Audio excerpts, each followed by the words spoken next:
when you look on TV and you see all the negative programming that's destroying the image of black people, period. You can blame it on Tyler Perry, you can blame it on whoever you want to. Either way, there is a corporate structure in place that is making sure that we don't see ourselves in a loving way, because once we start loving ourselves, there is empowerment in that. You understand?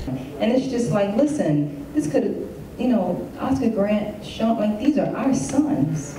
You know, this could be any of our children. This could be us. I mean, black people are profiled and demonized and criminalized and killed. And so we're in this together. And this perception that they're, you know, like this economic difference puts us there. And I know it's no intentional judgment, but it sounds like a little bit of judgment. And it really bothers them to some extent, because we need to be reaching ourselves. We raise our children in our homes. And that's why, thank God, the people that I was around and my family raised me from a child to love myself and respect yourself, no matter what others are going to think of you. And until you're built up with that, everything else is going to hit you like a brick. And that's what's happening to our community. And I feel like a lot of us are committed to the problem when it comes to us speaking about it and, you know, not romanticizing, but, you know, intellectualizing. But then when it comes time to really be committed to putting in the work with these brothers on the street, we absent. So I'm like, yo, until we get committed to putting in the work that it takes to say these brothers, we ain't doing nothing but talking. What we do is we release independent black films. We are the ones that tell our stories. They scout for black films, the voices of black filmmakers, nationwide, internationally, wherever. Our children in the schools, they need to see these films. They're not going to go to the Ritz or wherever, you know, independent films are shown. Thank you for making them, but they need to go into the classrooms and into our communities in order for our children to see ourselves in that light, because what they see is the popular culture or this mass media. PhillyHomeGrabber.net is really like a kind of like an exploration of Philadelphia as a place where people are active participants in their environment. You know, you listen to the media, you engage with the reading materials and stuff like that, newspapers and stuff. I don't feel like you really hear from the people's perspective who live it and who are breathing in it every day.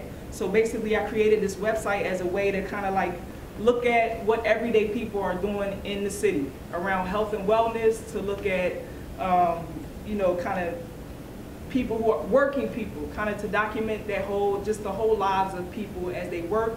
For Color Boys is a web series. It started out as a documentary web series that looked at 7 areas that I identified where black men are targeted in America and around the world.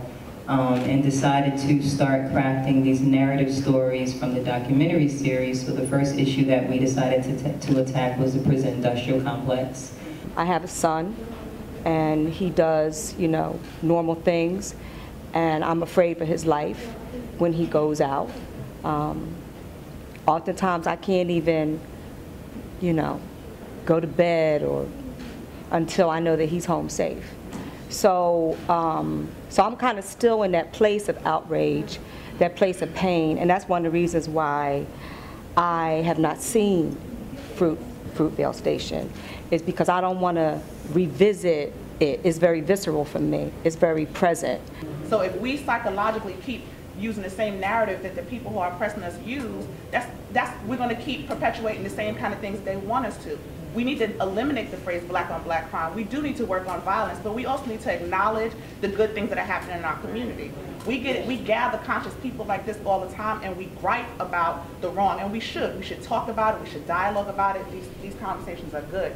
But we have to find space to dialogue about what's good in the community. What's happening right now is what's good in the community. Hopefully my work and my voice can inspire us to go back and touch these people and include them in our successes and expose them to all the things that we've been made privy to, and then create opportunities for them to do something with that. Like, that's what I think it's about. Why do we have to humanize human beings? And so I did see the movie in spite of that, and I found that it was moving and everything, but there were some things missing as far as how we address the ongoing assault by police and police-like people. I saw I read a study. Because when I did see Fruitvale Station, one of the questions I posted on Facebook was like, what do I do with this? Beyond the tears, like, I mean tears, like, beyond that. You know, the level of powerlessness that comes in that moment, because my imagination wanted to run in the screen and stop it.